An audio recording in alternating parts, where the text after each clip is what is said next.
বর্ণান্ধ লিখেছেন সত্যজিৎ রায়। দুষ্প্রাপ্য বইখানাকে বগলে গুজে পুরো বইয়ের দোকানে ভ্যাপসা মলিন পরিবেশ থেকে আমি একটু বাইরের রাস্তায় বেরিয়ে এলাম। অগাস্ট মাস, বিষণ্ণ গোমট সন্ধ্যাগুলি যেন এই সময় একটা ভারী বোঝার মতো মানুষের বুকের উপর চেপে বসে। কিন্তু বাড়ির পথে বেশ ফুর্তি নিয়েই হাঁটছিলাম আমি। আগের দিন আমার মনটা বিশেষ ভালো ছিল না। বুঝতে পারছিলাম না যে ইতিমধ্যে সেই মনমরা ভাবটাও দিব্যি কেটে গেছে। কেনই বা কাটবে না? কপাল ভালো বলতে হবে। পুরনো বইয়ের দোকানে ঢুকতেই তাকের ধুলো ঘাঁটতে ঘাঁটতে একেবারে হঠাৎই এমন একটি রত্ন পেয়ে গেছি যার খোঁজ পেলে যে কোনো রসিক ব্যক্তি জিভ দিয়ে জল ঝরবে। রত্নটি আর কিছুই নয়, চীনের মৃৎশিল্প নিয়ে ফরাসি ভাষায় লেখা দুষ্প্রাপ্য একখানা গবেষণা গ্রন্থ। মোটা বই, ছবিগুলোও চমৎকার। তার উপরে আবার বইখানা পেয়েও গেছি একেবারে জলের দরে। এই সব বই যারা বেচে, কি বেচছে তাও কি তারা জানে না? আপাতত এই বইয়ের মধ্যে যে হপ্তা দুয়েক ডুবে থাকা যাবে, এই কথাটা ভাবতে ভাবতে আজও আমি পোস্ট অফিসের কাছে মোড় ফিরছিলাম। কোনো কিছু ভাবতে ভাবতে যারা হাঁটে তাদের তো আর অন্যদিকে খেয়াল থাকে না, আমারও ছিল না। ফুটপাতে চোখ রেখেই আমি হাঁটছিলাম। তবে কিনা ষষ্ঠ ইন্দ্রিয় বলেও তো একটা ব্যাপার আছে, সেটা নিশ্চয়ই কাজ করছিল। তা নইলে আমার মাথা নিচু করে হাঁটতে হাঁটতে হঠাৎ কেন চোখ তুলে আবার তাকাবো? তাকিয়ে দেখলাম আমার থেকে কয়েক গজ আগে আর একটা লোক খুবই মন্থর গতিতে, পা যেন পড়েই না কিংবা টেনে টেনে হাঁটছে। আর একটু নজর করে দেখে মনে হলো লোকটা হয়তো একেবারে অচেনাও নয়। ঝুঁকে পড়ে হাঁটার এই ভঙ্গিটা আমি চিনি। আমার এক ঘনিষ্ঠ বন্ধু ঠিক একইভাবে হাঁটত। কিন্তু সেই বন্ধুটির সঙ্গে গত বছর 10 কোনো যোগাযোগই নেই আমার।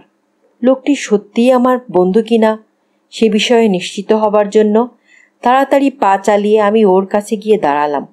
হ্যাঁ, দীর্ঘকাল যার সঙ্গে কোনো যোগাযোগ ছিল না সেই বন্ধুটিই বটে।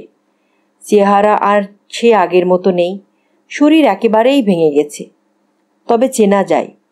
কাঁধে হাত রাখতে সে চমকে আমার দিকে ঘুরে দাঁড়ালো। কি ভীষণ পাল্টে গেছে আমার বন্ধুটি, এ তো ভাবাই যায় না। আগে তাকে যা দেখেছি, এখন সে যেন এক তার ছায়া মাত্র। আমাকে দেখে আবেগে সে কথাই বলতে পারছিল না। আমার অবস্থাও অথই পানিতে পড়ার মতো। কাছেই একটা চায়ের দোকান। বন্ধুটিকে টেনে নিয়ে আমি সেই দোকানের মধ্যে ঢুকে পড়লাম। তারপর এমন একটা কোণ বেছে নিয়ে সেখানে গিয়ে বসলাম যেখানে আলো তত জোরালো নয় আর পরিবেশটাও একটি নিরিবিলি। আমাদের কারো মুখেই কোনো কথা শুনছিল না। চা খেতে খেতে অতীতের কথা মনে পড়ল আমার। একই স্কুলে পড়তাম আমরা, তারপর একই কলেজে। সেই সময়েই যে আমরা একে অপরের খুব ঘনিষ্ঠ হয়ে উঠেছিলাম তার কারণ আমরা দুজনেই ছিলাম শিল্পপ্রেমিক। যখন আমরা কলেজের ছাত্র তখনই দেখতাম যে ক্যানভাসে রঙের তুলি বোলাতে বোলাতে কত অনায়াসে সে একটার পর একটা আশ্চর্য ছবি তৈরি করে তোলে। আমি ছিলাম তার সমালোচক, নির্ভীক নিরপেক্ষ সমালোচক। আমার পক্ষে যতটা সম্ভব খুঁটিয়ে খুঁটিয়ে তার ছবিগুলোকে দেখতাম আমি। তারপর যা মনে হতো খোলাখুলি বলতাম। রঙের ব্যবহারে তার দক্ষতা ছিল অসাধারণ। মনে হতো সে যেন রঙের জাদুকর। পুরো ব্যাপারটা কি দাঁড়াবে যেন সেসব গ্রাহ্যের মধ্যেই থাকতো না সে। এমন নির্লিপ্ত অথচ নিশ্চিত ভঙ্গিতে সে ক্যানভাসের উপরে রং চড়িয়ে যেত একের পর এক। আমি অবাক হয়ে যেতাম। অথচ প্রতিটি ক্ষেত্রে তার পুরো কাজটাও হতো অসাধারণ। কিন্তু, এবং এই কিন্তুটাই খুব তাৎপর্যপূর্ণ, একালের তাবৎ প্রগতিশীল তরুণ বুদ্ধিজীবীর মতো সেও ছিল বামপন্থী। আর শিল্পের ক্ষেত্রে বামপন্থী হওয়ার যে পরিণাম, তার বেলাতেও তার কোনো ব্যতিক্রম হয়নি। এখানে তখন আয়েশি রক্ষণশীলরাই তো দলে ভারী। তাদের কাছে সে একেবারে অনিচ্ছাকৃত হয়ে গেল। এটা কোনো আশ্চর্য ব্যাপার নয়।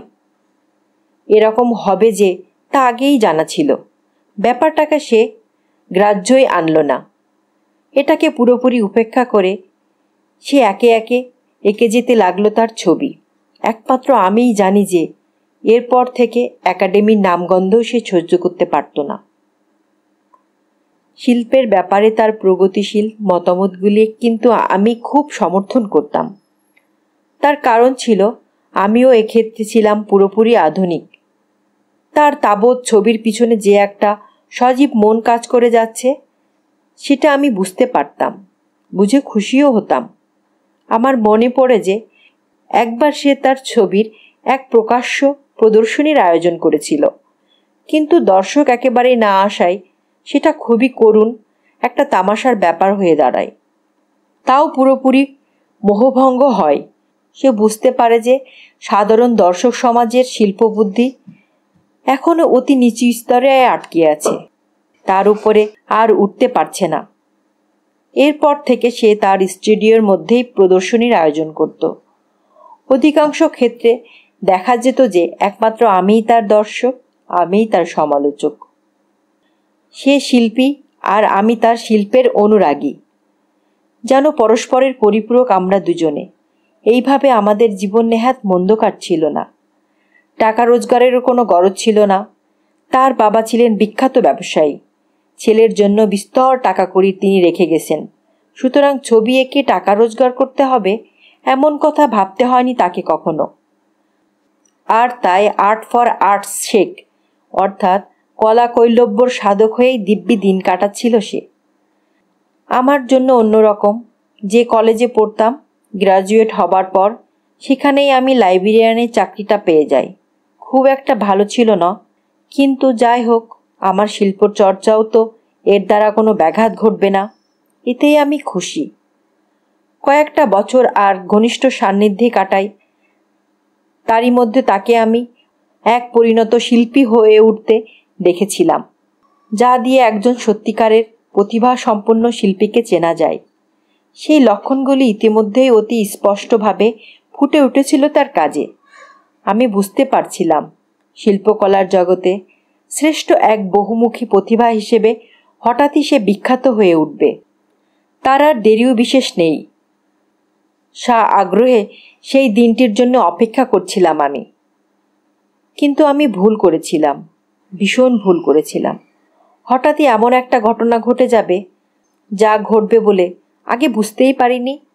পরস্পরের কাছ থেকে দূরে সরে যাই আমরা, এমন একটা জায়গায় চলে যাই খ্যাতি, শিল্প, এমনকি আমাদের এই চেনা জগতের থেকেও অনেক ব্যবধান, অতি বিস্তর। ব্যাপারটা শুরু হয়েছিল নিছক ঠাট্টা তামাশার ভিতর দিয়ে। সন্ধ্যের দিকে প্রায়ই তার ফ্ল্যাটে আমি আড্ডা দিয়ে যেতাম। বছর 10 আগে জানুয়ারির এক সন্ধেয় সেই রকম আড্ডা দিতে গিয়েছি। মায়োপিয়ায় ভুগত বলে সন্ধ্যের দিকে সে তুলি আঁকার কাজ করতো না বড় একটা। সেদিন কিন্তু সে বড় একটা ক্যানভাসে খুব বিভোর হয়ে রং ধরাচ্ছিল। কাজটা এতই তন্ময় হয়ে করছিল যে আমি যে ঘরে ঢুকেছি তাও সে টের পায়নি। কৌতূহলী হয়ে আমি ইজেলটাকে দেখব বলে তার পিছে গিয়ে দাঁড়াই। ক্যানভাসে যা তাকে আঁকতে দেখি তাতে আমার কৌতূহল আরও বেড়েই গেল। পৃথুলা লাস্যময়ী একটি নারী মূর্তি। এমনভাবে আমার বন্ধুটি তাকে এঁকে চলেছে যে বেনোয়ার ছবির কথা মনে পড়ে যায়। যেন মনে হচ্ছিল সে যেন তার সমস্ত কামনা ওই ছবির মধ্যে উজাড় করে দিয়েছে।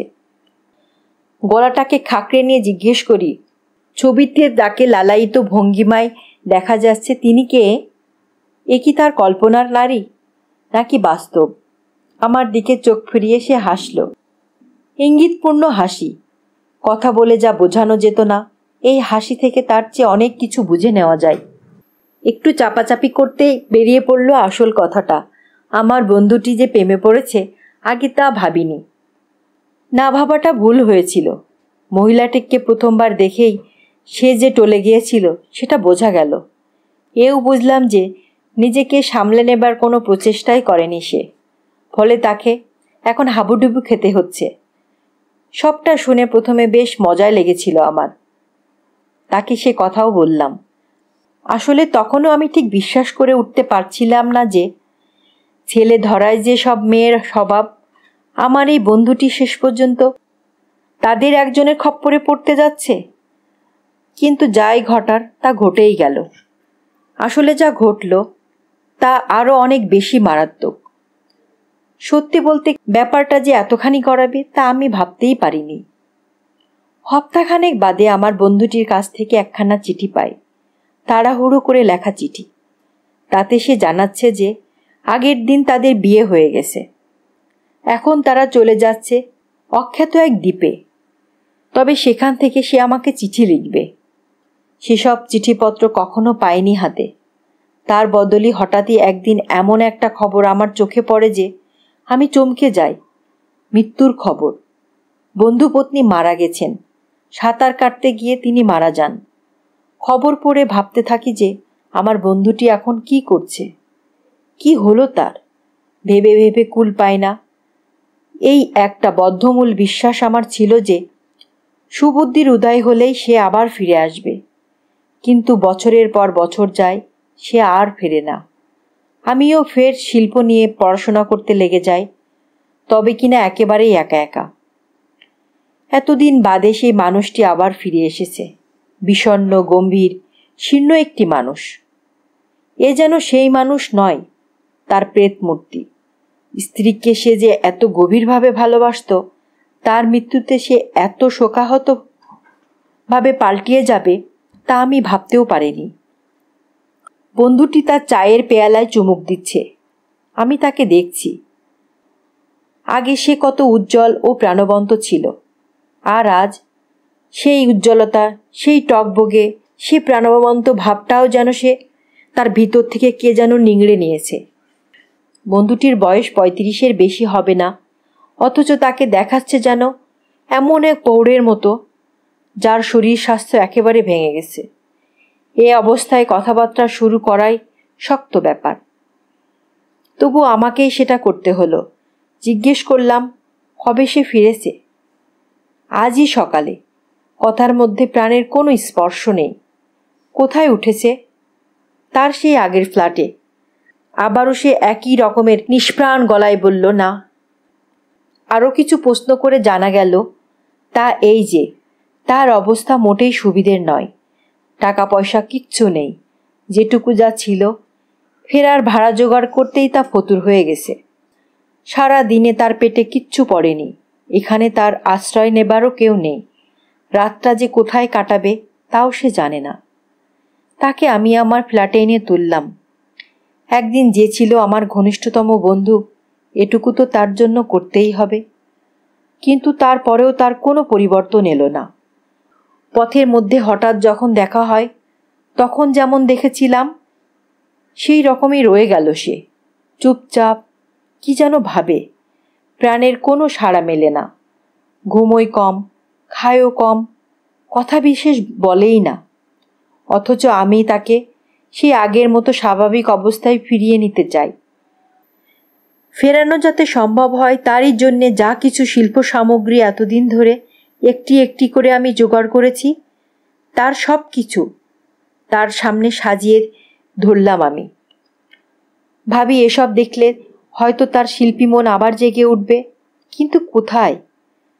শিল্পের নাম শোনা মাত্র এমন বিরক্তি ভরে সে ফিরিয়ে নেয় মুখ যে আমি হাল ছেড়ে দিতেই বাধ্য হই। ভাবি যে আস্তে আস্তে সে সেরে উঠবে। এখন চুপচাপ অপেক্ষা করা ছাড়া আর উপায় নেই। এরই মধ্যে একটা সুযোগ এসে গেল। তাতে মনে হয় যে তাকে স্বাভাবিক অবস্থায় ফিরিয়ে আনার একটা চেষ্টা করে দেখা যেতে পারে। শিল্প নিয়ে ইতিমধ্যে আর মাথা ঘামাতে পারিনি। লাইব্রেরিতে খুব কাজের চাপ যাচ্ছিল। তবু এই সময়ে হঠাৎই একদিন একটা পোস্টারের উপরে চোখ পড়ে আমার সেই পুরনো ভাবনাটা আবার চাগার দিয়ে ওঠে। গ্যালারির কর্তৃপক্ষ তাদের ঐতিহ্য অনুযায়ী ফরাসি চিত্রকলার এক প্রদর্শনীর আয়োজন করেছেন। সেখানে সেজান ও তার পরবর্তী শিল্পীদের ছবি দেখানো হবে। পোস্টারটার দেখেই পুরনো দিনের কথা আমার মনে পড়ে গেল। সেই সব দিনের কথা, যখন গ্যালারির দেওয়ালে টানানো বিখ্যাত সব ছবির দিকে আমরা দুই বন্ধু মিলে ঘন্টার পর ঘন্টা মুগ্ধ দৃষ্টিতে তাকিয়ে থাকতাম। বন্ধু আমাকে ছেড়ে যাওয়ায় পরও একা আমি ফি দিয়ে প্রতি বছর প্রদর্শনী দেখতে গিয়েছি। তবে কিনা সে যখন সঙ্গে থাকতো, আমার উচ্ছ্বাসিত প্রশংসা শুনে আমার উচ্ছ্বসিত প্রশংসা শুনেও সেও কিছু মন্তব্য করত। সেই সময়কার আনন্দই ছিল আলাদা রকমের। পরে একা একা গিয়ে আর তেমন আনন্দ পাইনি। ফ্ল্যাটে ফিরে দেখলাম শূন্য চোখে ঘরের সিলিংয়ের দিকে তাকিয়ে একটা ইজি চেয়ারে চুপ করে বসে আছে সে। পা দুটি সামনে ছড়ানো, দু হাত দুদিকে ঝুলছে। বেশি কথা বলার মধ্যে না গিয়ে তাকে প্রদর্শনীর খবর দিলাম। বললাম, গ্যালারি তো আবার সবাইকে মাতিয়ে দেবার ব্যবস্থা করছে হে। ভেবেছিলাম অন্তত এই কথাটা শুনে তার ভাবান্তর হবে, কিন্তু হলো না। কি বললে? সেই একই রকম শূন্য চোখে আমার দিকে তাকিয়ে সে জিজ্ঞেস করল। গোটা ব্যাপারটা অতএব খুলে বলতে হলো। গ্যালারিতে প্রদর্শনী হচ্ছে 19 শতকের শেষ থেকে 20 শতকের ফরাসি চিত্রকলা। বিস্তারিত জানতে চাও তো? আগে ফি দিয়ে নেই। প্রতি বছরের মতো প্রদর্শনীর ব্যবস্থা করেছে ওরা। আমার মনে হয় তুমি দেখে খুব মুগ্ধ হবে। প্রদর্শনী? সন্দিগ্ধ দ্বিধাজড়িত গলায় সে জিজ্ঞেস করল। দৃষ্টিতে সুদূরের ছোঁয়া লেগেছে, যেন সে মনে করতে চাইছে পুরনো দিনের কথা। কি ব্যাপার, সব কিছুই কি সে ভুলে গেছে? এ তো অবিশ্বাস্য। সে কথা আমিও বললাম। বাহ, গ্যালারিতে সেই ঘন্টার পর ঘন্টা আমরা ছবি দেখে কাটাতাম, কত আনন্দ, কত উত্তেজনা, সে সব কিচ্ছু তোমার মনে নেই? সব ভুলে মেরে দিয়েছ? আর তাই আমাকে বিশ্বাস করতে হবে? আরে মাতিসে সে বিখ্যাত ছবি ওদালিসক, যা দেখে কি উচ্ছ্বসিত প্রশংসা করেছিলে তুমি, তাও মনে করতে পারছো না? তবুও সে কিচ্ছু বলছে না। এমনভাবে আমার সিদ্ধান্তটা আমি জানিয়ে দিলাম যে ওর আর কোনো নড়চড় হবার নয়। বললাম, যাই হোক, কাল বিকেলে তুমি আমার সঙ্গে প্রদর্শনীতে যাচ্ছ, তখন বিশেষ ভিড়ভাট্টা থাকবে না। একখানা দুর্দান্ত ছবির সামনে আমরা দাঁড়ায় আছি। সেরকম সূক্ষ্ম, প্রায় বৈজ্ঞানিক পরিমিতিবোধের পরিচয় রয়েছে এই ছবিখানার বর্ণপ্রকৃতির মধ্যে। তাতে শিল্পের সূক্ষ্ম সুর সঙ্গতির কথাই আমার মনে পড়ে যাচ্ছিল। আমার চারদিকে বিখ্যাত সব ছবি এত তনয় হয়ে দেখছিলাম, আর বিভোর হয়ে সেসব ছবি নিয়ে আমি একের পর এক মন্তব্য করছিলাম। বন্ধুটির কথা প্রায় ভুলেই গিয়েছিলাম। কি অপরূপ সব ছবি! আমার মুখ দিয়ে কোনো কথাই সরছিল না। সেজানের একখানা দারুণ ছবির উপরে চোখ পড়তে অবশ্য নিজেকে আর সামলানো গেল না। উচ্ছ্বসিত হয়ে আমি ছবিখানির প্রশংসা করতে শুরু করে দিই। কতক্ষণ ধরে যে আমি তার প্রশংসা করেছিলাম কিচ্ছু আমার মনে নেই, কিন্তু হঠাৎই আমার খেয়াল হলো যে হলে ঢুকবার পর থেকে আমার বন্ধু এতক্ষণে একটি কথাও বলেনি। আর তার দিকে ঘুরে দাঁড়ালাম। ঘুরে দাঁড়িয়ে তার মুখে যে অভিব্যক্তি দেখলাম, তাতে আমার বাকস্রোত একেবারে সঙ্গে সঙ্গেই বন্ধ হয়ে গেল। বন্ধুর যে চেহারা আমার চোখে ধরা পড়ল, তেমন করুণ চেহারা আর কখনো আমি হয়তো দেখিনি। এত ফ্যাকাশে, এত নিষ্প্রাণ দেখা যাচ্ছিল তাকে। আমার ভয় হলো যে কোনো মুহূর্তে সে হয়তো মূর্ছা যেতে পারে। হাত ধরে আস্তে আস্তে তাকে আমি গেটের কাছে নিয়ে এলাম। তারপর গেট সরিয়ে রাস্তায়। তখন সন্ধ্যা হয়ে আসছে। আকাশে কিউমুলাস মেঘের পুঞ্জে লেগেছে অপার্থিব কমলা রঙের ছোঁয়া। এতক্ষণ যে আমরা ওই হলের মধ্যে ছিলাম তা আমি বুঝতেই পারিনি। তুমি কি অসুস্থ বোধ করছো? আমি জিজ্ঞেস করলাম। দেখো তো, মোটেই ভালো ঠেকছে না। ফিরে যাবার পর এই প্রথম সরাসরি আমার চোখের দিকে তাকালো সে। তারপর বলল, সব কথা তোমাকে খুলে বলাই ভালো। কণ্ঠস্বর গম্ভীর, তাতে এমন একটা বেদনাও যেন রয়েছে, যা খুব শুভ নয়। ভেবেছিলাম কিচ্ছু না বলে স্রেফ চুপ করে থাকব, কিন্তু সেই কষ্ট আর আমি সহ্য করতে পারছি না।